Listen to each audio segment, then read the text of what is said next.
Ok, en la clase de hoy vamos a hablar de dos temas relacionados. Vamos a hablar de la indexación de datos y la optimización de consultas. Y eso para mejorar como el rendimiento de las consultas que estamos evaluando.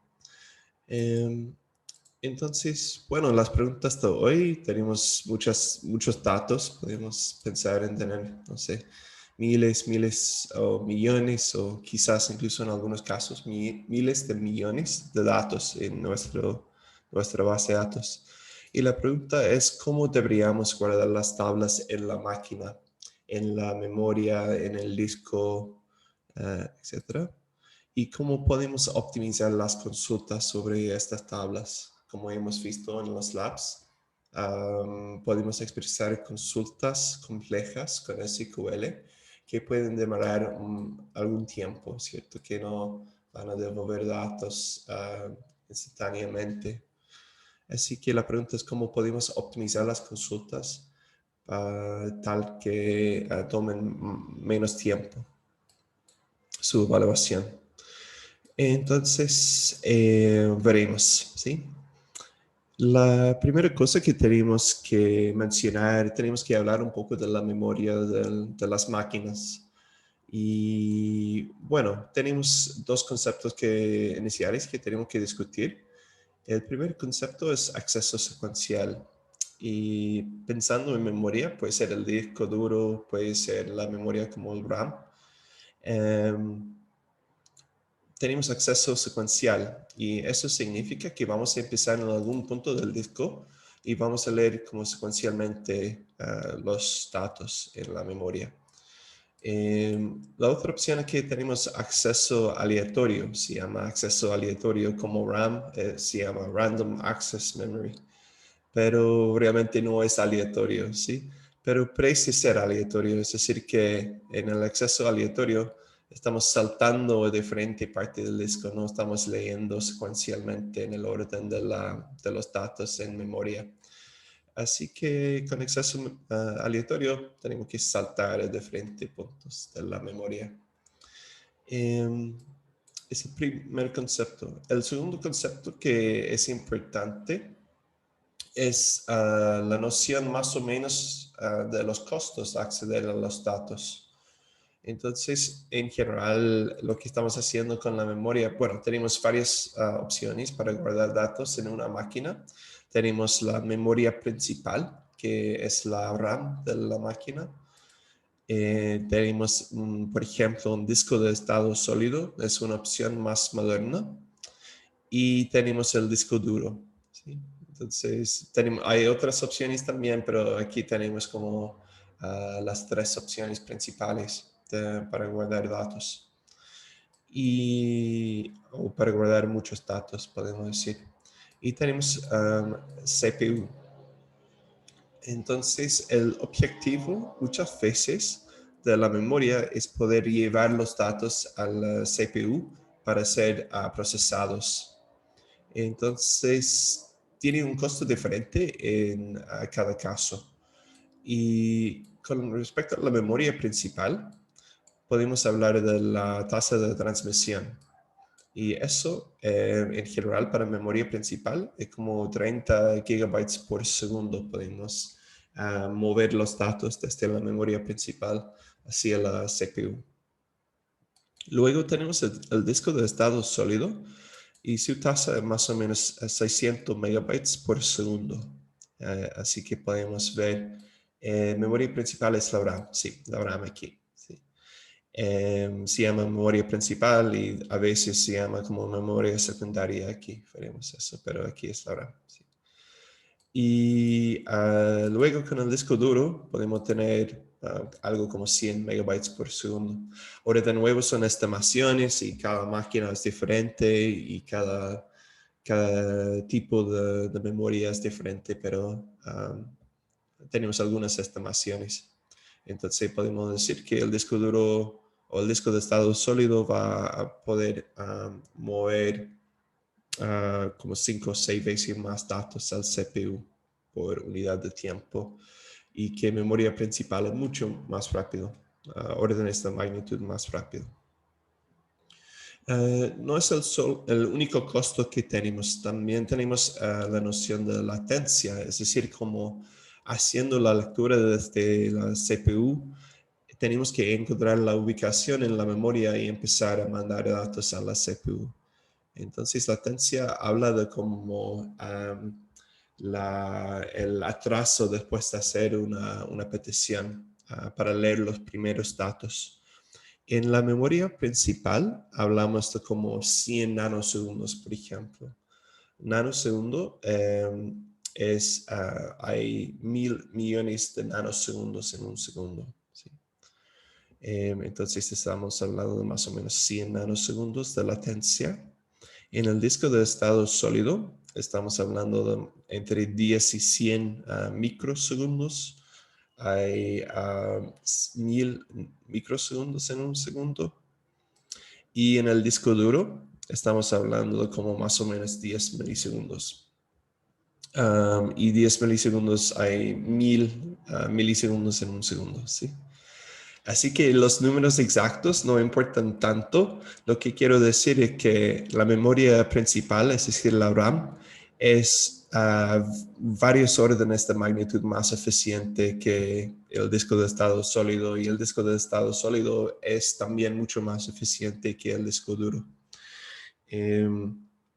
Así que bueno, eso es el punto más importante de la memoria principal, como varios órdenes de magnitud más eficiente para mover los datos a la CPU que el disco duro. En particular, en el disco duro, los accesos aleatorios tienen un costo grande. ¿Sí? 10 milisegundos significa que vamos a poder hacer 100 accesos aleatorios por segundo, más o menos. Así que eso. En general, no vamos a hablar tanto del disco de estado sólido, aunque es una opción popular hoy en día. Eso porque la discusión no va a cambiar mucho. Si usamos un disco de estado sólido o un disco duro, la discusión acá, los valores exactos van a cambiarse un poco, pero vamos a hablar de un sistema de costo que es bastante abstracto y efectivamente la discusión aplica más o menos igual, sin importar si es un disco de estado sólido o un disco duro tradicional. Entonces, el punto de nuevo, el disco duro es muy lento, y es muy lento en particular para acceso aleatorio. ¿Por qué? Porque eso es la latencia. Tenemos que pedir los datos de otra parte del disco, y eso va a generar un poco de atraso. Entonces, ¿por qué usamos el disco duro? ¿Por qué no simplemente usamos la RAM? Entonces, ¿cuál es el beneficio del disco duro? ¿Algunas ideas?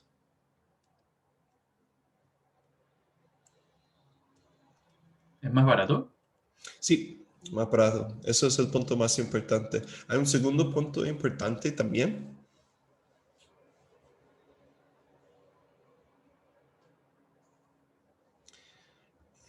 Que capacidad, sí, eso sería que es más barato por unidad de almacenamiento, podemos decir, sí. Y es persistente, sí. Entonces, más barato significa, podemos tener una capacidad parecida de memoria principal, pero el punto más que es más barato tener mucha capacidad en el disco duro. Así que eso también es equivalente a capacidad. Entonces, memoria principal es más rápida, disco duro más barato, pero también provee datos persistentes. Si tenemos un problema con la máquina o con la luz, no vamos a perder los datos del disco duro. Y eso, por supuesto, es algo importante en el caso de sistemas de base de datos. Ok, Profe, ¿sí? disculpe, ¿a qué se refiere con persistente?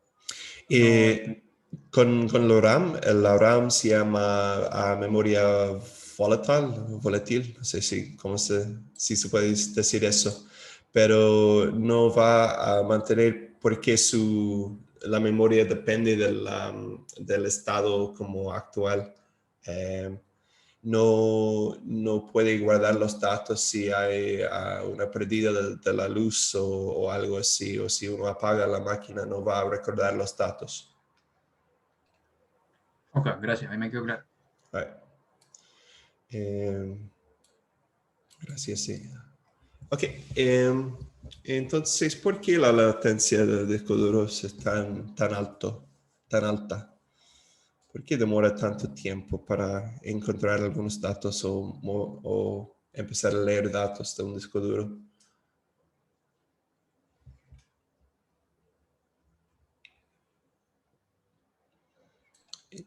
Porque es un disco mecánico el que se está moviendo. Entonces, Sí, exactamente, sí. es muy rápido. Es algo mecánico, es decir, que hay un brazo mecánico que tiene que moverse para cambiar la ubicación en el disco. Y eso demora tiempo como mover el brazo al punto necesario del disco. Así que podemos mover el brazo más o menos 100 veces por segundo. Eso parece ser como bastante rápido, pero si tenemos muchos accesos aleatorios, 100 no es tanto. Si tenemos muchos accesos aleatorios, va a demorar tiempo. El próximo como concepto más específico del disco duro es la noción de bloques. Y en general hace, no sé, posiblemente 15, 20 años, fue algo popular como desfragmentar un disco duro. No sé si alguien lo hace todavía, pero la idea fue como de alguna forma organizar. Aquí podemos ver como el disco duro y aquí podemos ver bloques de almacenamiento. Y la idea es como que un archivo no vamos a escribir necesariamente un archivo secuencialmente en el disco. Entonces la idea de desfragmentar como el disco fue como mover los bloques usados frecuentemente juntos en la misma como parte del almacenamiento del disco duro. Entonces el punto es que usamos bloques en el disco duro y un archivo se compone de varios bloques y los bloques no necesariamente van a ser secuenciales. Es decir, que pueden estar en diferentes partes del disco. Eso es más eficiente al nivel de hardware porque la operación ahora es como leer un bloque y también evite como espacio no usable. ¿Qué significa eso? Si tuviéramos como no sé, ¿cuál es el espacio? Podemos considerar aquí este espacio, no sé, como 8 o 9 bloques, podemos decir 9, ¿no? 9 bloques. Si tuviéramos un archivo de como 12 bloques, ¿sí? Entonces, si tuviéramos que guardar eso secuencialmente, no hay como espacio. Bueno, aquí sí, pero asumiendo que solo tenemos este espacio aquí, con un archivo de 12 bloques no podríamos escribir ese archivo secuencialmente. Pero usando bloques, sí. Podemos llenar esa parte de aquí y esa parte de aquí, por ejemplo. Entonces, evite espacio no usable. Entonces, tenemos bloques en el disco duro. El tamaño del bloque depende de la máquina, del sistema de archivos que usamos. Pero tenemos bloques de datos en el disco duro. Ok, eso es más o menos el contexto del sistema de costos que vamos a ver ahora. ¿Algunas dudas o preguntas?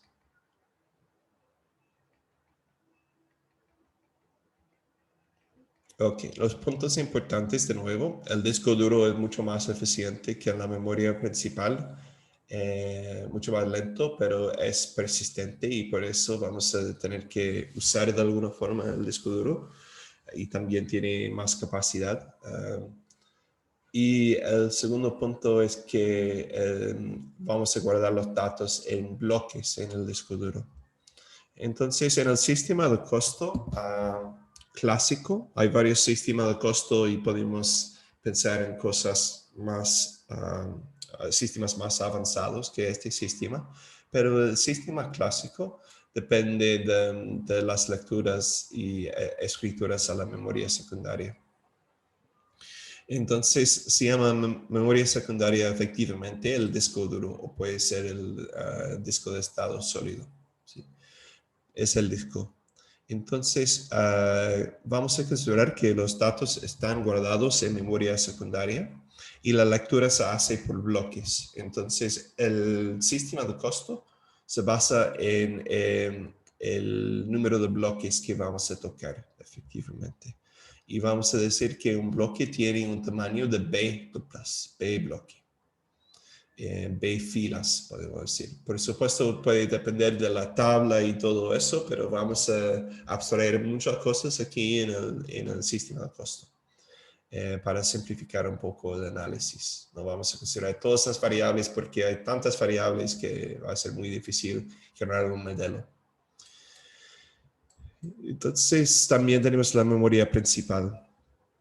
Y vamos a llevar los datos a la memoria principal y la memoria tiene una capacidad de M2+. Y vamos a asumir que en general no vamos a poder guardar todos los datos en la memoria principal a la vez. Ok. Entonces, en el sistema de costos, estamos muy interesados en contar como los accesos a la memoria secundaria. Cuántas veces o cuántos bloques estamos leyendo del disco duro. Cada vez se escribe al disco duro, se suma 1 al costo. ¿Sí? Asume que las operaciones en memoria principal toman un tiempo despreciable. Entonces no vamos en general a considerar como el costo en memoria principal porque hemos visto que como órdenes de magnitud más rápido que el disco duro. Así que probablemente va a tomar un tiempo despreciable trabajar en memoria principal. Por supuesto, en la práctica puede ser que no sea así, ¿cierto? Puede ser que demora un poco procesar los datos acá, pero para simplificar no vamos a considerar eso. La otra simplificación que tenemos aquí, que es una simplificación más grande, posiblemente sería la próxima cosa que tendríamos que considerar en un sistema de costos más avanzado, es que estamos considerando cada lectura de un bloque como uno. No estamos considerando si es un acceso aleatorio o un acceso secuencial, pero bueno, igual vamos a intentar en nuestros algoritmos, vamos a intentar como minimizar los accesos aleatorios al disco porque son lentos. Así que tenemos un sistema de costos que efectivamente dice que cada vez que vamos a leer un bloque del disco, eso tiene un costo de 1. Es como la unidad del costo. O escribir también, pero hoy día no vamos a hablar del costo de escribir. Estamos enfocados en consultas de lecturas más que nada. Ok. Entonces, el sistema de costos que vamos a ver tiene costo 1 para cada bloque leído. Ok, entonces vamos a enfatizar, voy a enfatizar de nuevo que un bloque tiene un tamaño de B2+ y la memoria tiene una capacidad de M2+. Así que podemos practicar un poco con algunas preguntas. ¿Cuánto cuesta leer N2+ desde la memoria secundaria?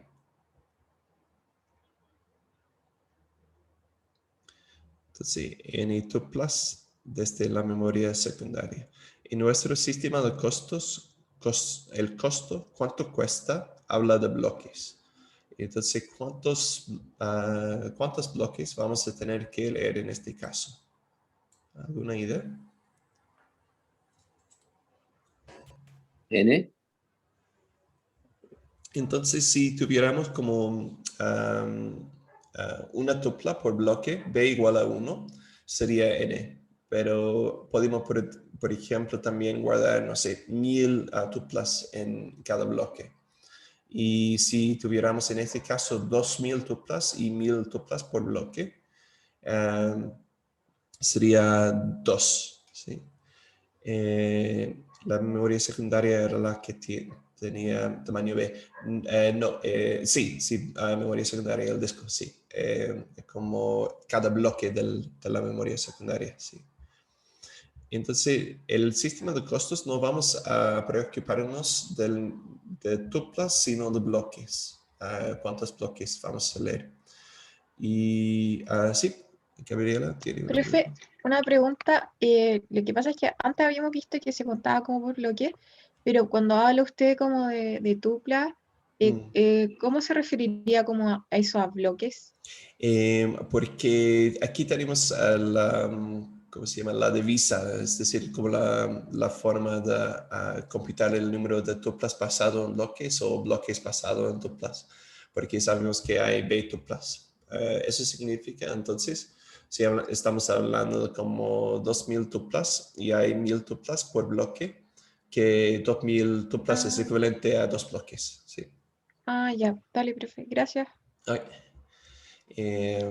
Entonces, eso sería el concepto más que nada, dividir el número de tuplas por el tamaño o el número de tuplas por bloque, ¿cierto? Entonces, B nos permite de alguna forma traducir los costos en términos de tuplas a bloques. Y aquí tenemos techo. ¿Por qué? Porque si tenemos 2500 y tenemos 1000 tuplas por bloque, realmente vamos a necesitar 3, no podemos tener 2.5 bloques.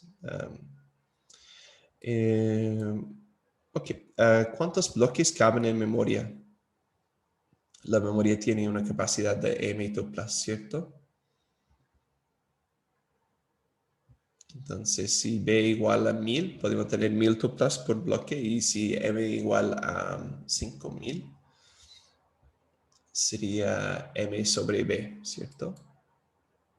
Y esta vez vamos a usar como el piso, porque si tenemos, no sé, 3500, o podemos tener 3500 tuplas en memoria y tenemos bloques de 1000, claro que solo podemos guardar como 3 bloques en memoria, como 3000. ¿Sí?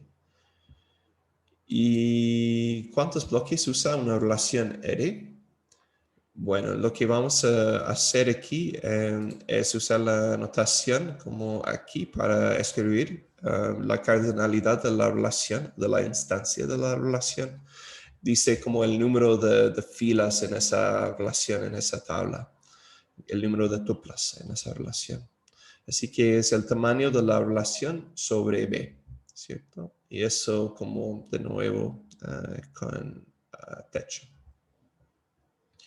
Entonces, es equivalente a la primera pregunta, salvo solo que aquí el número de tuplas en esta relación es como indicado con eso. La relación R, R aquí es una relación en el modelo relacional, es decir, que es equivalente a una tabla con el nombre R. Entonces, R puede ser película, por ejemplo, y su cardinalidad va a ser el mismo, el número de tuplas en la relación. Sí. M por N, no entendí la M por N, Patricia. Sí. Pero es el número de filas en la tabla. R es el nombre de... No filas por columnas, solo filas, sí.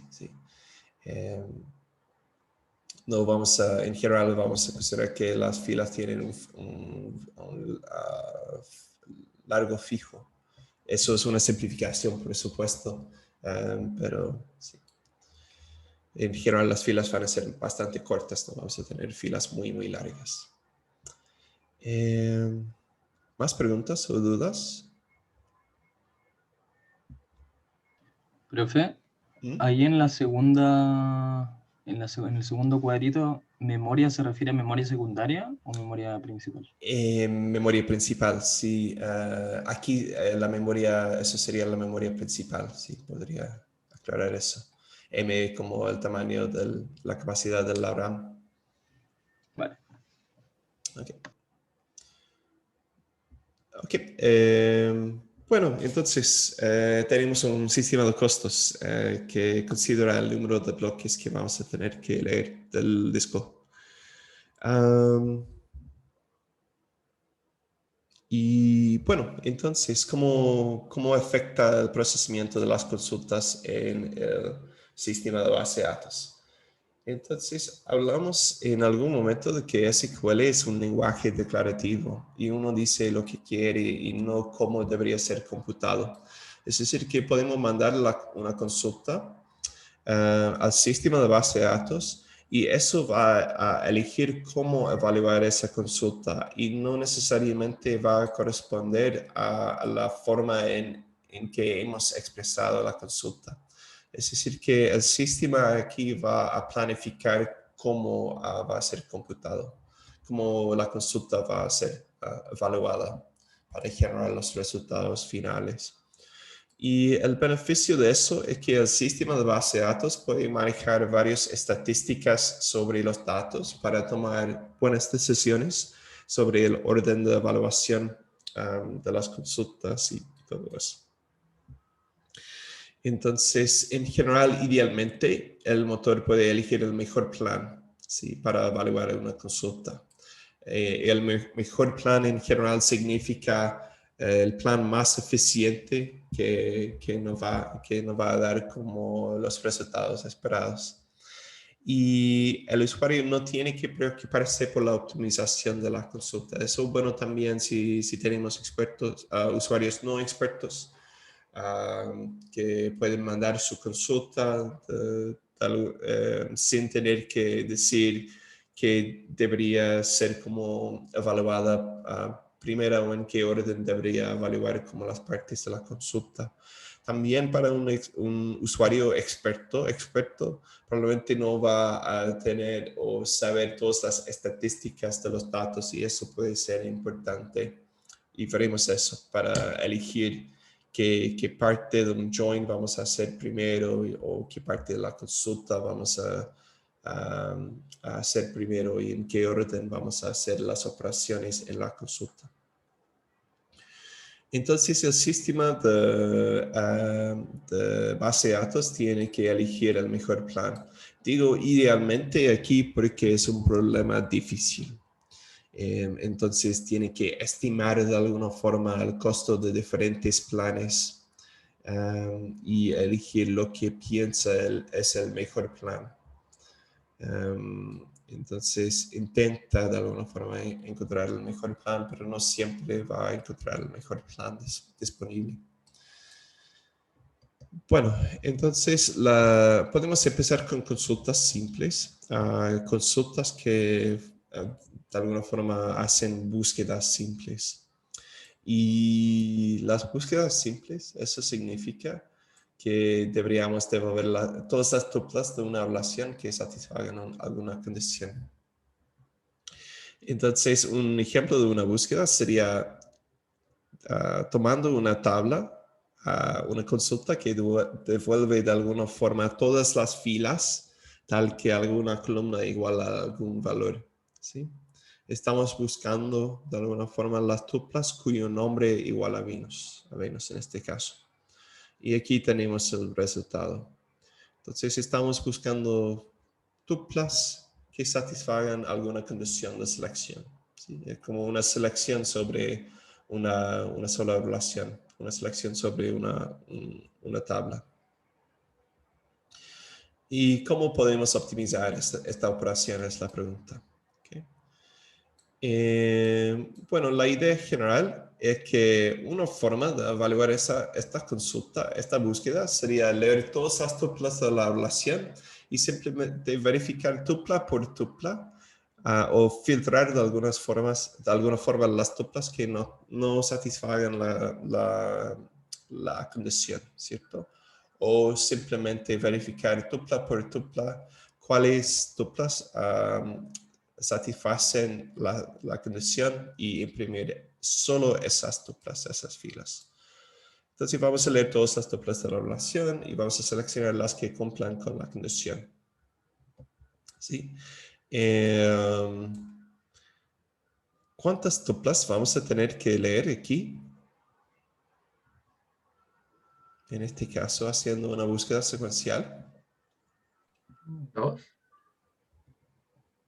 Sería 8, ¿cierto? que vamos a tener que leer todas las tuplas de la relación, no solo las que satisfagan la condición. De hecho, aquí, cuántas tuplas se leen, no importa la condición. Siempre vamos a leer todas las filas de la tabla, ¿cierto? En este caso, eso sería 8. ¿Y cuánto cuesta en términos de bloques?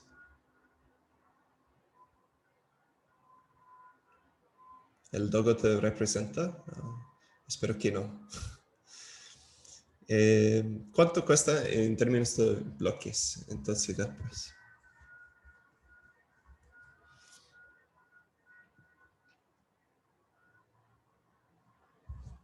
Sería B, ¿cierto? B es el número de tuplas en el bloque. Entonces va a ser como el tamaño de la relación sobre B. Por ejemplo, tenemos 8 aquí, eso es el tamaño de la tabla. Podemos asumir que B igual a 4, que podemos guardar 4 filas en cada bloque. Eso sería poco, pero para el ejemplo.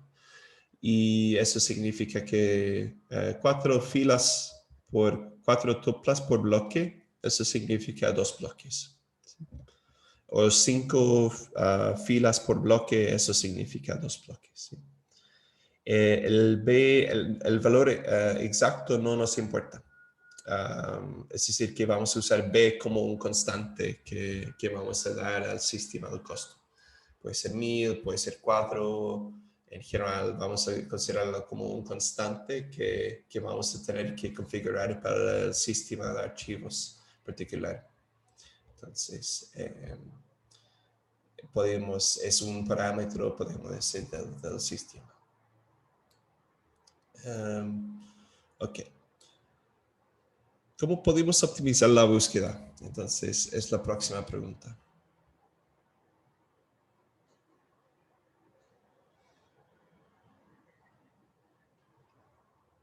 Entonces, para cada vez que tenemos una consulta que hace una selección sobre una tabla, ¿deberíamos leer todas las filas de la tabla? ¿O hay quizás una mejor opción? O leer, por ejemplo, si es que estamos buscando la tupla Venus, ¿Mm? podríamos leer cada tupla y hasta que se cumpla la condición. En este caso sería como 2, ¿o no? Sí, Como leería Mercurio y después Venus. sí, en este caso eso funcionaría bien, de hecho, sí, es una buena optimización. Y eso solo porque la selección está sobre la llave primaria y sabemos que solo podemos obtener un valor, una tupla con menos después, ¿sí? Pero si tuviéramos, entonces es una buena idea. Pero en el caso general, si tenemos una selección sobre, no sé, anillo, por ejemplo, no podemos, tenemos que leer todas las tuplas porque no vamos a saber cuántas tuplas van a satisfacer esa condición, ¿cierto? En el caso de una selección sobre la llave primaria de igualdad, entonces sí podríamos optimizar eso, sí. Si está ordenada o no. Sí, eso es el punto. Si podríamos de alguna forma ordenar o indexar los datos de la tabla, entonces no sería necesario leer todas las tuplas cada vez. Por ejemplo, aquí tenemos una tabla de 8 y no parece tan malo tener que leer todas las tuplas. Pero cuando tengamos como tablas de miles de tuplas o millones de tuplas o miles de millones de tuplas, sería un problema tener que leer como todos los datos cada vez para encontrar las tuplas que satisfagan una condición simple. ¿Sí? Así que optimizar la búsqueda en general, una buena forma sería indexar o organizar los datos un poco para poder tener búsqueda más eficiente. Y eso habla de usar índices. Y el concepto de índices es estructurar los datos para facilitar búsquedas. No sé cómo se llama en español, de hecho, un directorio de teléfono, no sé. Pero si no han visto algo así antes, hacía no sé cuántos años, hubo libros con guía telefónica, sí, gracias. Hubo guías telefónicas con una lista de nombres y los números de teléfono de esa familia. Bueno, los nombres fueron como ordenados por nombre. Eso fue una gracia de las guías, porque sin ese ordenamiento sería bastante difícil encontrar como un nombre particular. Si hubo, por ejemplo, un orden aleatorio, la guía no sería mucha guía, sería muy difícil encontrar el nombre de una persona. Entonces, ordenando los nombres facilita como la búsqueda eficiente dentro de la guía telefónica. Bueno, entonces índice hash es como la primera forma que tenemos para generar una estructura de datos que nos permite de alguna forma que nos permite indexar y organizar los datos. Y asumo que han visto índices hash o hash tables o diccionarios en Python o cosas así, ¿cierto? Entonces voy a hablar rápidamente para revisar el tema. Tenemos llaves, como eso sería puede ser una columna de una tabla, como planeta en este caso. Y vamos a indexar la tabla sobre planetas: Saturno, Mercurio, Venus, Marte, Tierra. Para indexar como cada llave, lo que vamos a aplicar es una función hash que va a generar un valor numérico para cada valor. Y el valor numérico va a computar el mismo valor cada vez, ¿sí? Y va a usar la función hash para asignar cada llave a un cajón, y en ese cajón vamos a guardar como las tablas asociadas con los valores dentro del cajón. Entonces, por ejemplo, tierra, la función hash va a asignar como es la tuplas asociada con la tierra al cajón 1, y vamos a guardar ya las tuplas asociadas con esa llave.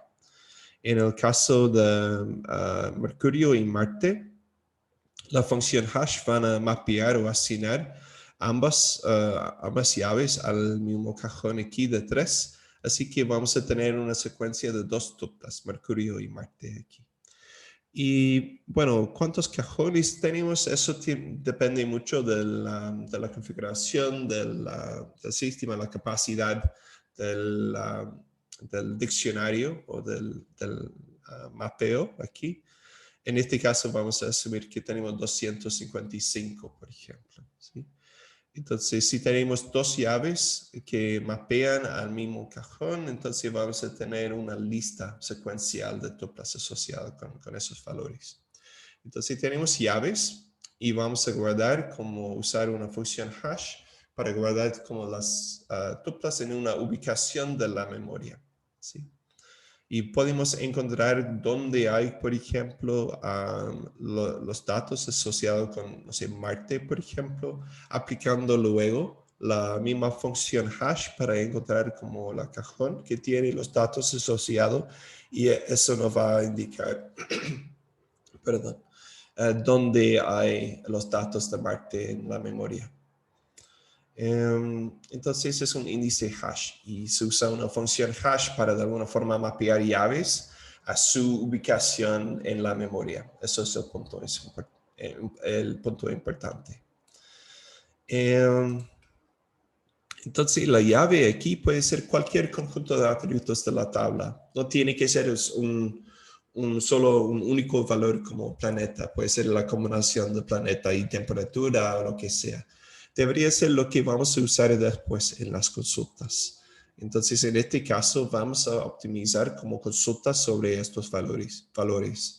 Porque dado un valor de una llave en la consulta, vamos a poder saltar directamente usando esa función a la ubicación en el disco con los datos relevantes. Eso es un punto importante. Ok. Entonces, el costo de búsqueda con un índice hash, ¿algunas ideas? Y podemos tomar un break.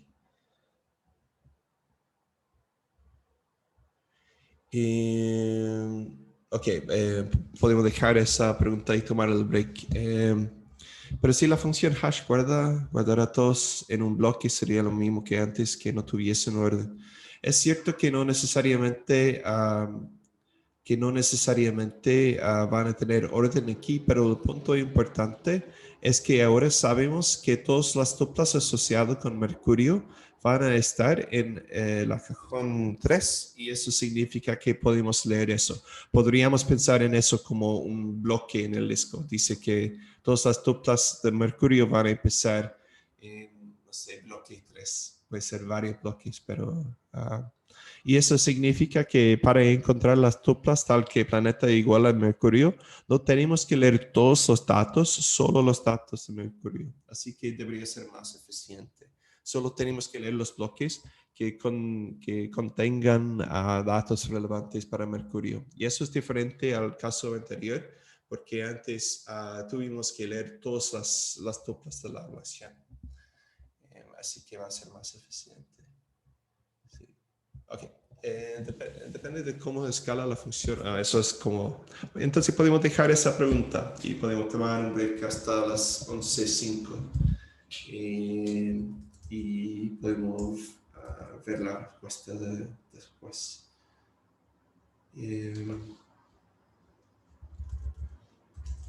Okay. ¿Algunas preguntas o dudas que entre tanto quizá? Sí, depende de las expresiones, sí.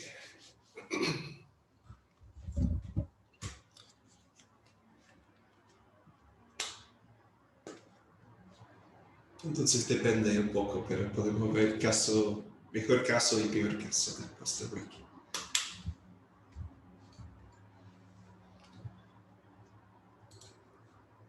Ok, nos vemos entonces a las 11:05. Vamos a seguir con la clase. Voy a poner una pausa activa en el chat. ¿En cuál semana estamos? Estamos en la semana 8, creo. Ok, nos vemos.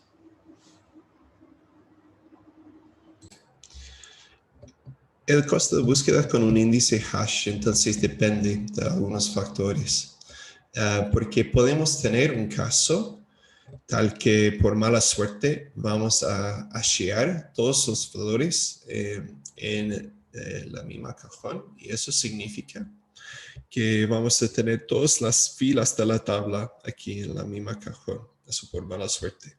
Y significa que en ese caso que vamos a tener que leer todas las tuplas de la tabla. Pero es un caso bastante, muy poco probable ese caso, porque deberíamos en general en la práctica tener muchos cajones y sería muy poco probable que aleatoriamente vamos a asignar todas las llaves a la misma cajón, ¿cierto? Entonces, en el caso peor, vamos a tener que leer todas las tuplas como hemos visto antes. Entonces vamos a tener que leer como el número de bloques que hay en la tabla. Pero el caso ideal, eso significa que tenemos una distribución como más o menos balanceada entre los cajones. El caso ideal sería 1, es decir, como un tiempo constante para devolver una tupla. ¿Sí? Entonces, el costo en general debería ser algo constante, eso para devolver como las tuplas asociadas con una tupla, la primera tupla asociada con una llave. Aquí estamos asumiendo que vamos a devolver la primera tupla. ¿Qué pasa si hay varias tuplas asociadas con una búsqueda? Entonces, en ese caso, habría que sumar como el número de bloques asociado con el resultado del costo. Es decir, que si estamos haciendo, no sé, una búsqueda como anillo igual a true, y si hay, no sé, 300 tuplas con anillo igual a true, entonces vamos a tener que leer 300 tuplas, ¿sí? Y eso significa que vamos a tener que sumar eso al costo, leer todas las tuplas relevantes. Entonces, para devolver K tuplas, habría que sumar K sobre B, eso es el número de bloques para guardar K al costo. En ese caso habría que considerar como este costo aquí. Porque tenemos max 1 y el número de bloques, puede ser que hay 0 tuplas, ¿sí? Si hay 0 tuplas y no hay resultados, igual tenemos algún costo, no va a ser 0, ¿cierto?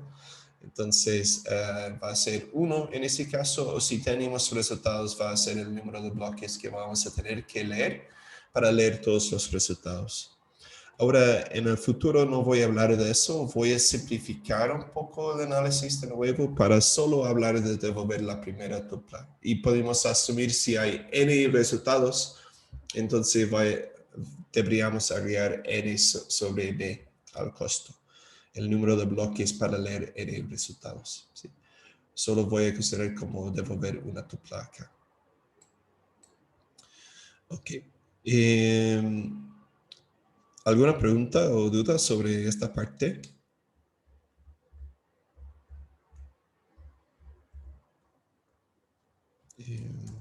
No tengo el chat. Ok. Entonces, bueno, hay otra complicación, ¿cierto? ¿Qué tipo de búsqueda estamos considerando acá? Entonces, efectivamente, estamos asumiendo aquí que sabemos el valor exacto de la llave, el nombre igual a algo. Si tuviéramos algo como temperatura menor que algo o mayor que algo, entonces no va a ser tan fácil, ¿cierto? Es decir, si tenemos una búsqueda por rango en vez de valor exacto, no va a ser tan fácil usar el índice hash. Entonces, ¿qué pasa con una consulta, con una búsqueda por rango? Por ejemplo, temperatura mayor que 100 y temperatura menor que 200. ¿Cómo podríamos evaluar esa consulta usando un índice hash? ¿Algunas ideas?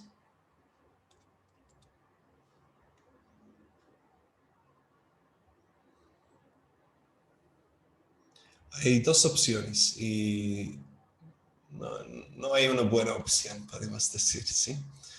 La primera opción sería no usar el índice hash, simplemente leer todas las filas de la tabla y verificar que la temperatura de cada fila satisfaga como esta condición aquí. Es la primera opción, leer todas las filas de nuevo y no usar el índice.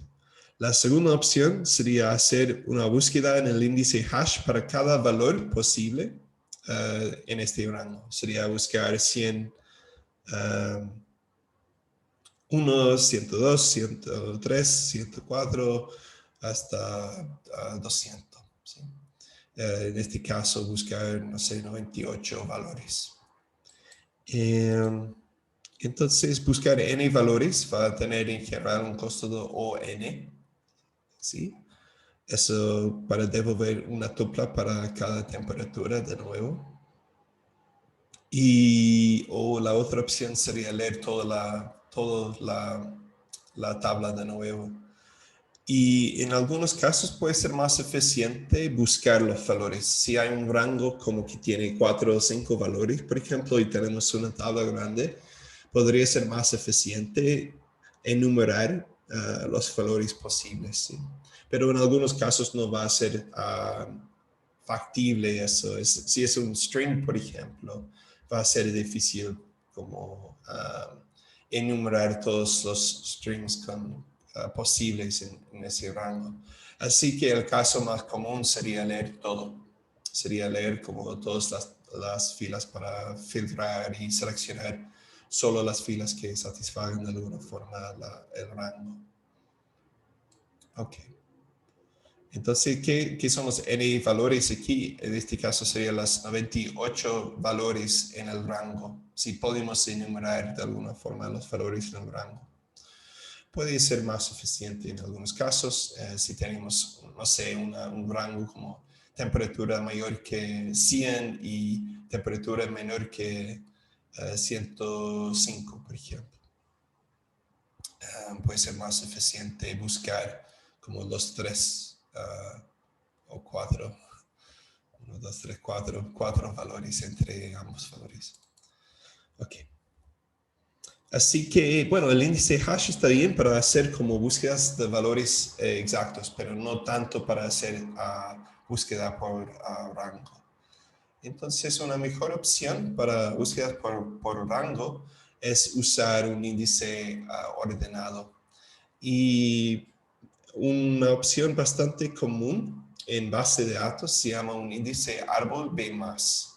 Y para explicar qué es un índice árbol B+, tenemos que hablar antes de qué es un índice árbol B. Y vamos a asumir que estamos indexando esta vez la columna de temperatura de esta tabla aquí. Entonces estamos generando un índice sobre esa columna. Y el árbol B lo que va a hacer es generar un árbol con un raíz y cada nodo tiene 2 o 3 hijos. Entonces aquí la raíz, vamos a asumir que es 186 y bueno, tiene 2 hijos aquí este nodo. Y aquí en la derecha no tenemos valor. Entonces, ¿qué significa, qué es el hijo aquí? Es un puntero al hijo. Y vamos a apuntar a un nodo tal que sus valores son menores que el valor acá de la izquierda. ¿Sí? Entonces vamos a ir a valores menores que este valor. ¿Sí? Después, este valor son valores que son mayor que este valor aquí. Entonces, todos los valores en los hijos recursivamente van a ser menores que este valor aquí. ¿Sí? En el caso de tener dos valores aquí, como 53 y 134, aquí vamos a tener los valores menores que el valor de la izquierda. Aquí vamos a tener los valores que están entre como ambos valores y aquí vamos a tener valores que son mayores que el valor de la derecha. ¿Sí? Así que de esta forma podemos hacer búsqueda. ¿Sí? Nos permite hacer búsqueda. Bueno, y de alguna forma haciendo inserciones o cambiando el árbol, lo importante es que tenemos un árbol balanceado. Es decir, que vamos a tener como vamos a tener como la misma profundidad en el árbol. Siempre vamos a tener aquí los hijos o las hojas, los nodos sin hijos. Vamos a tener las hojas como a la profundidad 2. Y de esta forma vamos a elegir los valores de la raíz, cuántos valores tiene cada árbol y todo eso. No voy a entrar en los detalles de eso, pero el árbol B es un árbol ordenado, balanceado. Es ordenado porque usamos el orden de los valores para estructurar el árbol. Y es balanceado porque cada hoja aquí tiene una profundidad de 2 o 3, dependiendo de la definición. ¿Sí? Entonces hablamos de un árbol B a B. ¿Y qué significa eso? Son parámetros. Y dice que los nodos internos tienen entre A y B hijos. ¿Sí? Y A tiene que ser mayor que B dividido por 2. ¿Sí? Entonces, bueno, un árbol árbol B, AB, en este caso tenemos un árbol que tiene 2 hijos o tiene 3 hijos. Así que va a ser un árbol 2, 3. 2 siendo el número mínimo de hijos a partir de las hojas de los nodos internos o los nodos con hijos, ¿sí? Y 3 siendo el número máximo de hijos. Eso sería 3 en este caso, ¿sí? Entonces, nos da un poco de flexibilidad para tener diferente número de hijos y eso nos permite balancear como el árbol de forma más fácil. Bueno, entonces un árbol B+ usa el árbol para indexar los datos. Y aquí tenemos los datos en el disco ordenados por temperatura, ¿sí? Y usamos de alguna forma los nodos internos del árbol B para indexar las posiciones en las ubicaciones en la memoria de las tuplas, ¿sí?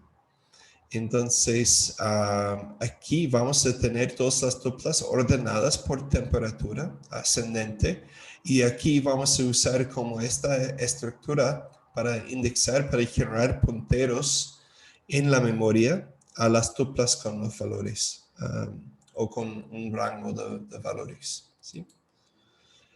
Entonces las hojas aquí en este caso van a guardar todas las llaves y sus valores. Es decir, que vamos a guardar como las tuplas enteras, las filas enteras aquí. Y se conectan las hojas aquí para poder como hacer búsquedas por rango más eficientes. Es decir, que tenemos punteros como una lista para seguir leyendo en las tuplas sin tener que hacer otra búsqueda. Podemos leer aquí un bloque de datos y después empezar a leer como el próximo bloque directamente en el orden, ¿sí? Así que tenemos estos punteros aquí para seguir leyendo los datos en el orden especificado, en este caso el orden de temperatura. ¿Sí? Entonces podemos tomar un ejemplo, si queremos encontrar como, no sé, los planetas cuya temperatura es mayor que 100 y menor que 200. Entonces, o podemos tomar algo más simple. Si queremos encontrar como los planetas cuya temperatura es igual a 152, ¿sí? Entonces podemos empezar con la raíz aquí, y 152 es menor que este valor aquí, entonces tenemos que ir en esta dirección, ¿sí? Después 152 es mayor que este valor y este valor aquí, y eso significa que tenemos que ir a la derecha. Y vamos a encontrar aquí la tupla correspondiente, ¿sí? Así que podemos usar esta estructura aquí para hacer búsquedas más eficientes, incluso búsquedas por rango. Si estamos buscando como tuplas con una temperatura entre 100 y 200, entonces podemos empezar aquí y tenemos que encontrar la primera tupla. Eso significa que estamos interesados más en 100 por el momento. 100 es menor que este valor aquí, así que vamos a ir a la izquierda. 100 está entre ambos valores aquí, así que vamos a seguir este hijo aquí y vamos a empezar a leer estas tuplas. Podríamos tener una tupla relevante en este bloque, podemos decir, en esta hoja. Podemos ver que en este caso no, pero tenemos que seguir leyendo, ¿sí? Y aquí vamos a tener una tupla relevante, aquí vamos a tener una tupla relevante, aquí vamos a tener una tupla relevante, y podemos parar cuando hemos llegado al máximo del rango, ¿sí? El máximo en este caso es 200. Así que aquí, llegando a esta tupla aquí, sabemos que podemos parar y simplemente leer como la salida sería como las 3 tuplas aquí. Así que solo tenemos que leer como una región del índice para hacer una búsqueda por rango. Entonces, el costo de búsqueda con un árbol B+, ¿alguien sabe o quiere adivinar? Una búsqueda con valor exacto. ¿Algo con rítmica? De nuevo, perdón. Como logarítmico, pero... Sí, sería una búsqueda logarítmica, sí. Entonces depende, pero el costo, bueno, ok, sí, va a ser algo logarítmico. Hay 2 configuraciones y tenemos que hablar un poco de cómo exactamente estamos guardando los nodos en el árbol. Entonces, el costo en términos de bloques leídos de memoria secundaria depende de si estamos guardando esos datos aquí en la memoria principal, es decir, en la RAM, o si estamos guardando esos datos en el disco. Si estamos guardando todo el árbol en el disco, entonces se guarda, y si se guarda cada nodo como un bloque en memoria secundaria, entonces va a ser algo logarítmico. ¿Sí? Va a ser el log, de hecho la base no importa, porque porque estamos usando la notación O, pero va a ser el log del número de tuplas en la tabla, ¿cierto? O el número de bloques que necesitamos para guardar la tabla. Eso asumiendo que aquí cada nodo va a estar en su propio bloque, ¿sí? De hecho, eso sería como el costo en general. Pero en general es más común en la práctica no guardar todo en el disco, sino guardar como solo los datos en el disco. Es decir, o tener todo esto como un bloque en el disco que podemos leer en la memoria principal cuando necesitamos el índice. Así que en este caso vamos a asumir que esta parte tenemos en la memoria principal y esta parte aquí en el disco, ¿sí? Perdón. Ese sería un caso más común. Así que asumiendo que tenemos los datos guardados así, no tenemos que leer todo el árbol, porque de nuevo las operaciones en la memoria principal hemos asumido que tienen un costo despreciable. ¿Sí? Así que efectivamente para leer como la primera tupla del resultado va a ser tiempo constante, o vamos a tener que leer o el primer bloque va a tener los resultados o el segundo bloque va a tener resultados. Entonces vamos a tener que leer al máximo 2 bloques para encontrar como el primer resultado. Así que tiene un costo constante si tenemos los nodos internos, los nodos con hijos dentro de la memoria principal. Y es razonable asumir eso porque aquí no tenemos que guardar todos los datos, sino simplemente algunos valores de las llaves del índice, ¿sí? No es que tenemos que guardar las tuplas enteras o nada así. Así que estos datos aquí no van a ser muy grandes en general, ¿sí? En comparación con las hojas con todos los datos de la relación. Entonces tiene un tiempo constante asumiendo esta configuración aquí que es bastante común en la práctica. ¿Algunas preguntas o dudas?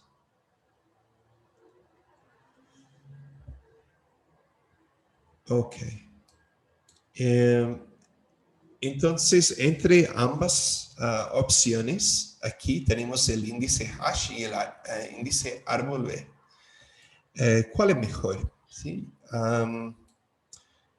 Entre ambos, ¿cuál gana? Podemos preguntar. El índice hash es levemente más eficiente para búsquedas exactas, asumiendo una función de hash ideal, porque es constante, sí o sí. No importa si tenemos los nodos internos en la memoria principal o no.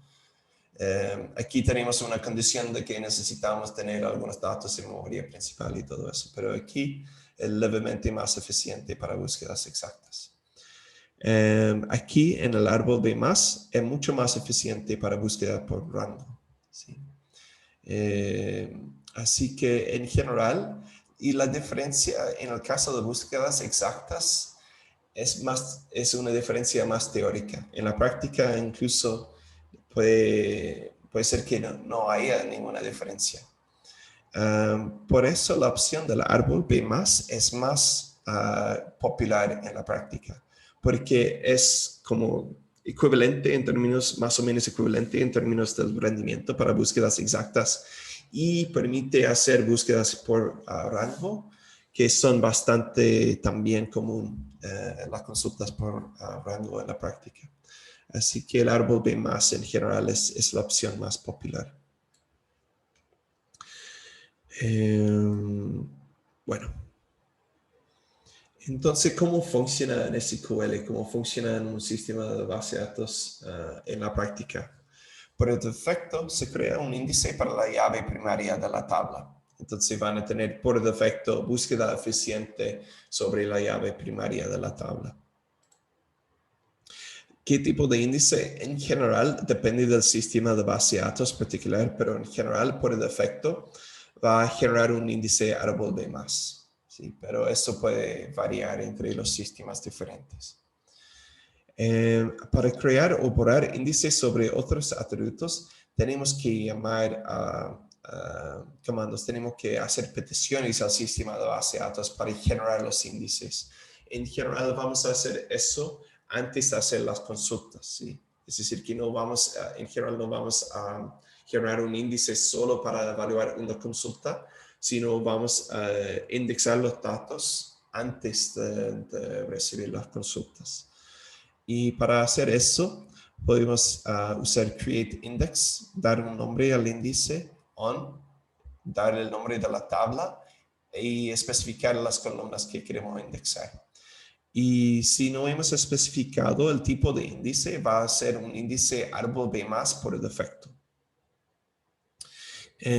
Luego, si queremos usar un índice hash, podemos usar createIndexOnTabla using el tipo de índice que queremos tener y después las columnas que queremos indexar.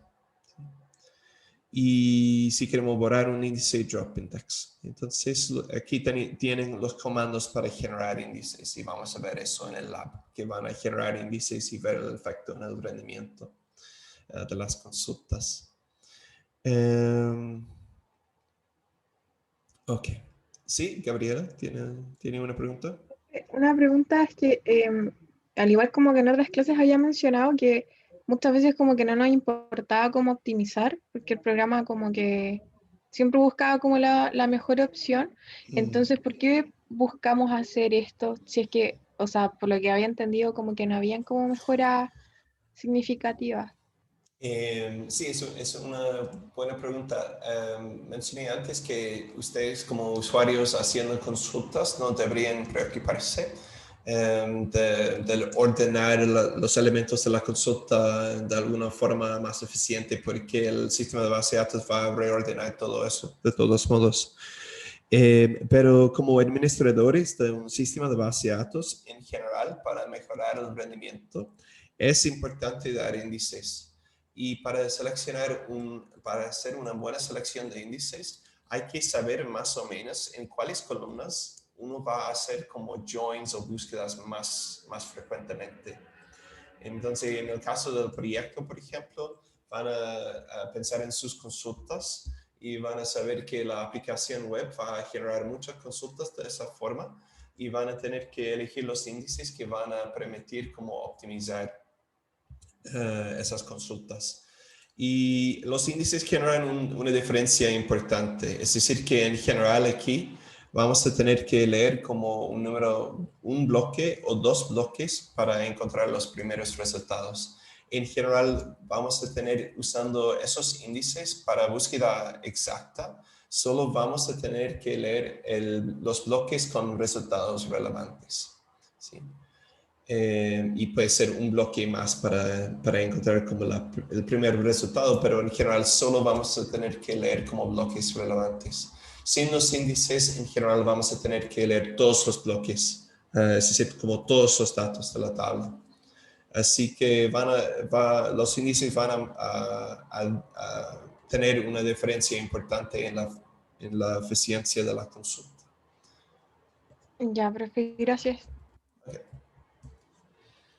Profe, yo tengo una duda. Sí. No me queda claro por qué el índice hash como que mejora el rendimiento.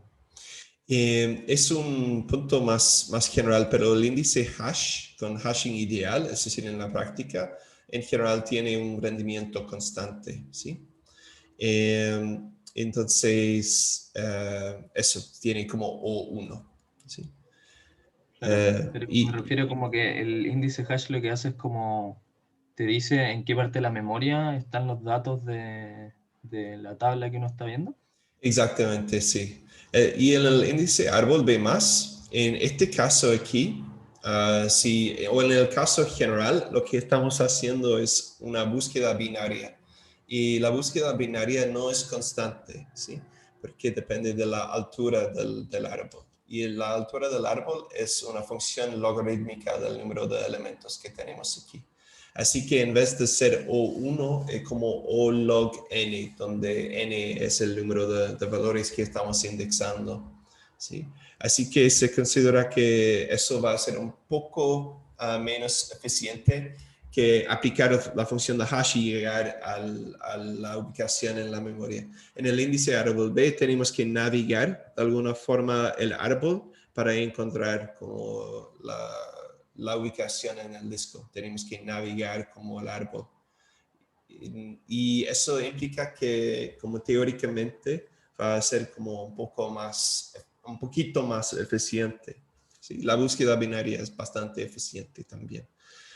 Incluso en este caso, la diferencia es como aún más despreciable porque vamos a guardar como esta parte del árbol en la memoria principal, ¿cierto? Entonces, efectivamente es casi gratis navegar el árbol para encontrar como la ubicación en el disco de los datos.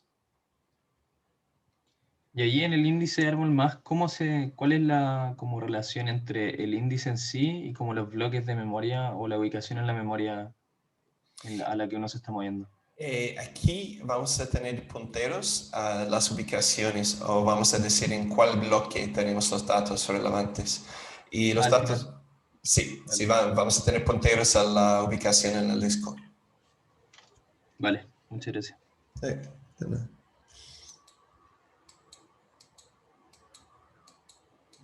¿Más preguntas o dudas?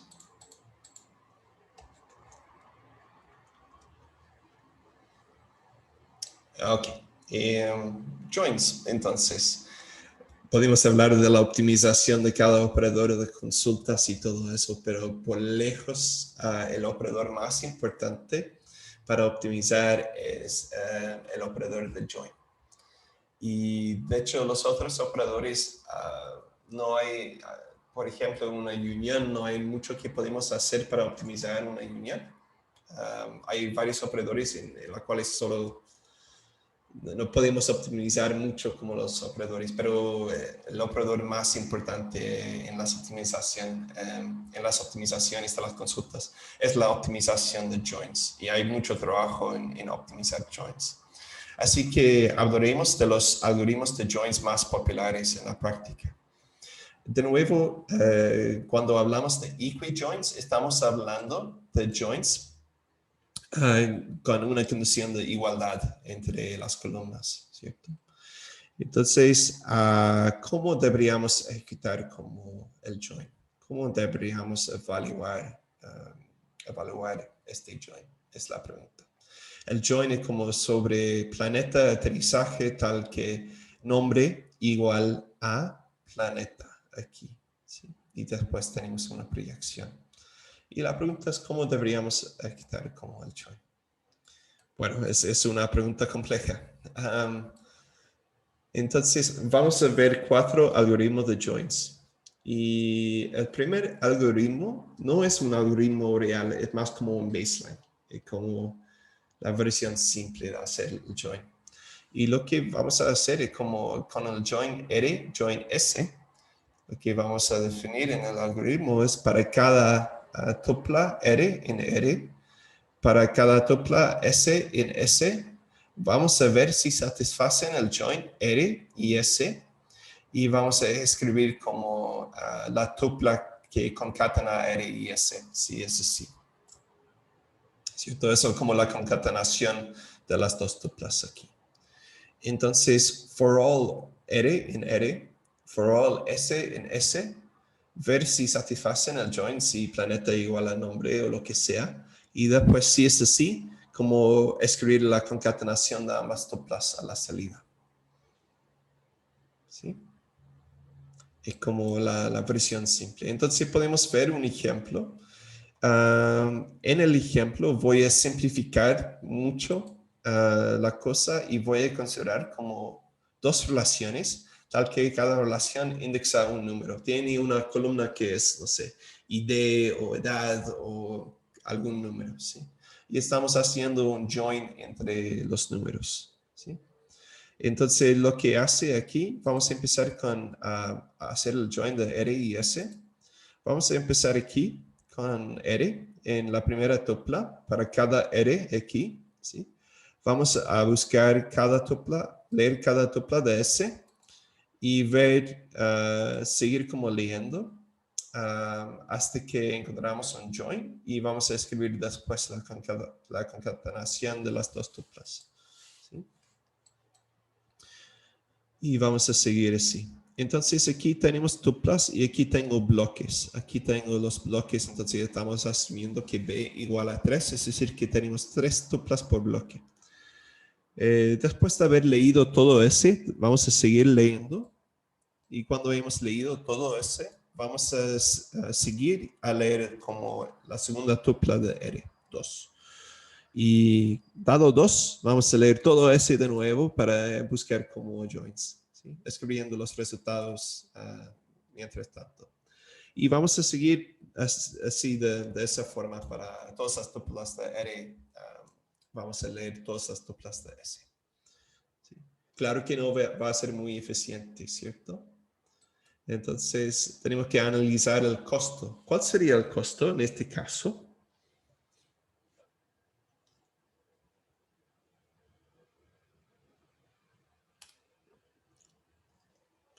Entonces, para cada tupla en R, tenemos que leer todos los bloques de S. ¿Sí? Entonces, para cada tupla de R, tenemos que leer todos los bloques de S. ¿Sí? Entonces, existe el costo para leer R, tenemos que leer R, y después para cada tupla de S, tenemos que leer S. ¿Sí? Aquí de nuevo tenemos el número de bloques en R, y tenemos aquí el número de bloques en S. ¿Sí? ¿Tiene sentido? Entonces aquí es el costo de leer R, el número de bloques que tenemos que leer. Aquí es el costo de leer S, y tenemos que leer S como para cada tupla de R. Aquí tenemos el número de tuplas en R. ¿Sí? Entonces tiene un costo grande y no es un buen algoritmo. El costo en términos de memoria.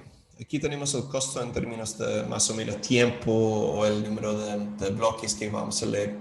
Memoria significa qué número de tuplas vamos a tener que mantener en la memoria principal, en la RAM.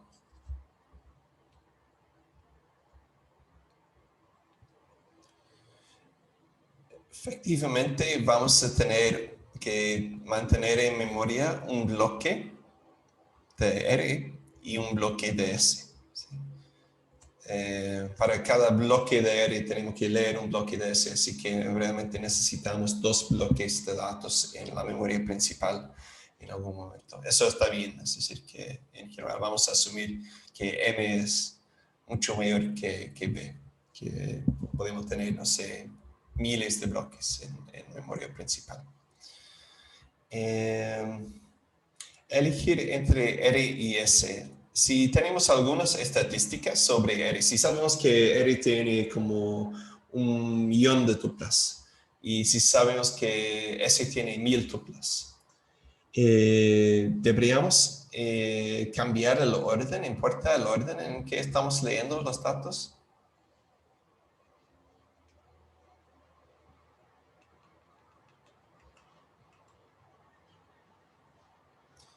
Claro que R y S no son iguales aquí, ¿cierto?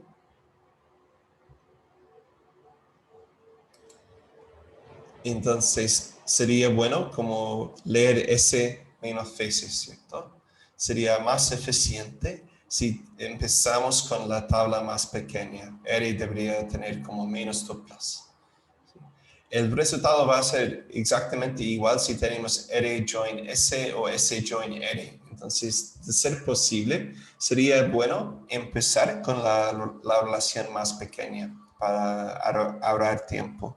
El espacio o la memoria principal que vamos a usar no va a cambiar, pero el tiempo puede cambiarse. ¿Sí?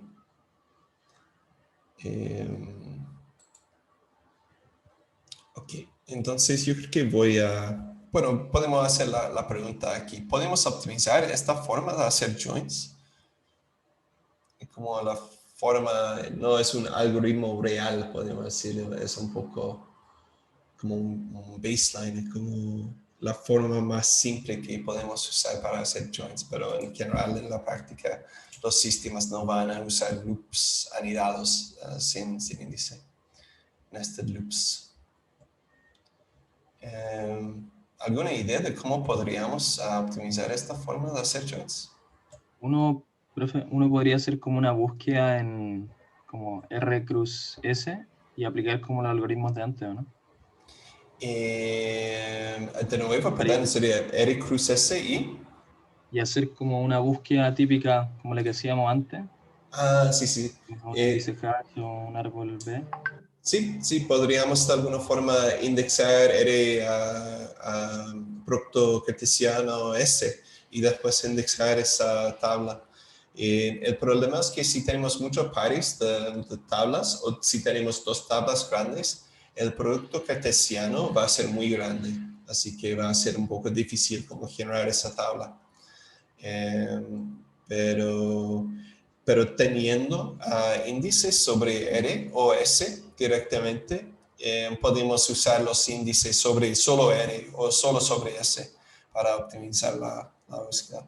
La idea sería para cada tupla R aquí, vamos a buscar en S en vez de leer como todo S, pero vamos a ver eso la próxima vez. Profe, ¿no sería up? ¿Dónde? Perdón, no puedo para el costo aquí en este slide. No sería up R por S.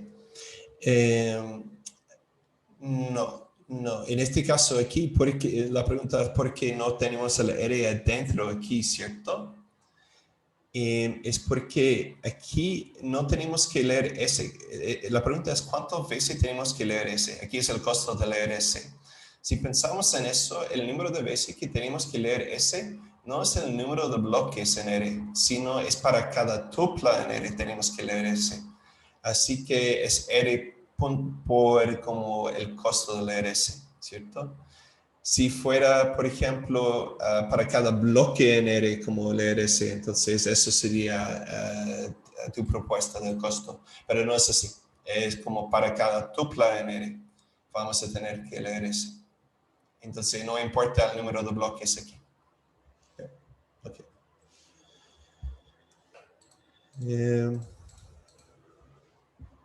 ¿Más preguntas o dudas? Podemos empezar a terminar ahora. Yo tengo una duda, profe. Sí. No me queda claro como qué cosas se guardan en memoria principal y qué cosas se guardan en memoria secundaria. Sí, entonces haciendo, ¿es como una pregunta sobre los índices o sobre los joins? Sí, es que entendí que los índices se guardaban en la memoria principal y como la data en la memoria secundaria, pero, por ejemplo, si usted avanza, como que sale de repente como que los bloques se guardan en memoria principal. Sí, entiendo, sí. Entonces vamos a guardar como el mínimo que podemos. Lo que vamos a considerar aquí es que este procesamiento aquí, para ver si estamos si los datos o dos tuplas satisfacen el join o no, vamos a asumir que vamos a hacer eso en la memoria principal. Es decir, que tenemos alguna forma de leer los datos en el CPU y eso significa que no podemos hacer directamente eso en el disco. Pero vamos a guardar como lo mínimo posible en la memoria. Y vamos a guardar como los bloques actuales o los bloques activos en los datos. Entonces aquí tenemos las flechas grises aquí. Eso es como el bloque activo o el bloque actual de R. Y aquí tenemos el bloque actual de S. Entonces lo que vamos a guardar en la memoria principal son los bloques actuales de ambas relaciones. Y eso nomás. Entonces vamos a tener un bloque de R y un bloque de S en la memoria principal.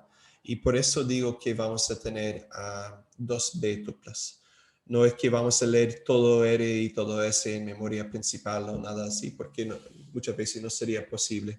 Pero solo el bloque actual que estamos procesando vamos a leer en la memoria principal de ambas relaciones. Vale, muchas gracias. Okay. ¿Más preguntas o dudas?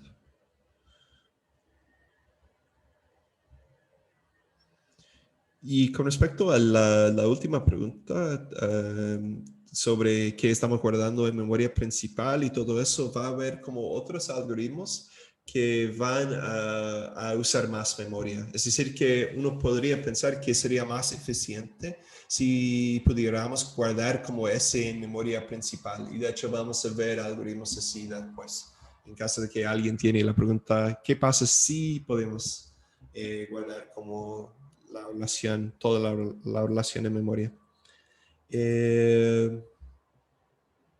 Bueno, entonces vamos a ver 3 algoritmos más de join y tendré que terminar la clase el miércoles, entonces esta clase es un poco más larga de nuevo.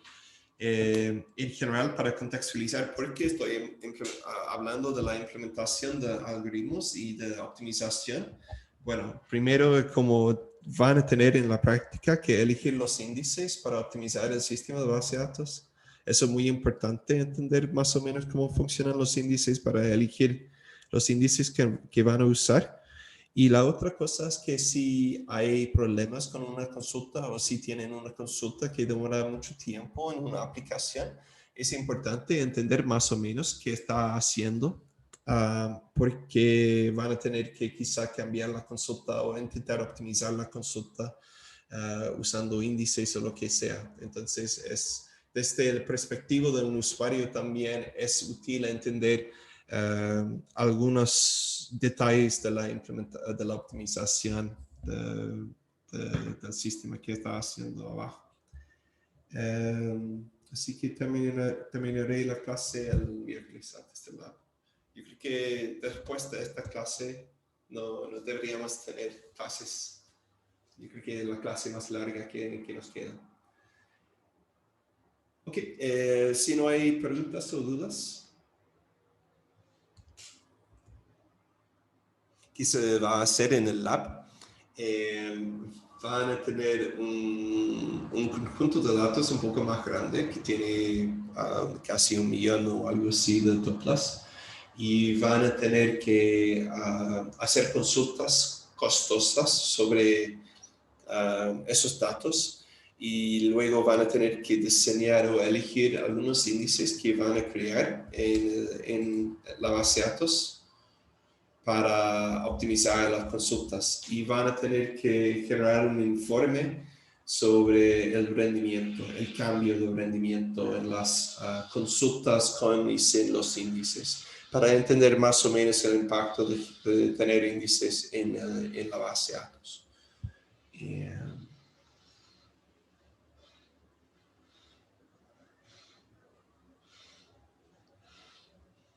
¿Más preguntas o dudas? Ok, nos vemos entonces en el lab el miércoles. Chao, chao. Muchas gracias. Chao, profe, gracias. Chao, chao. Muchas gracias.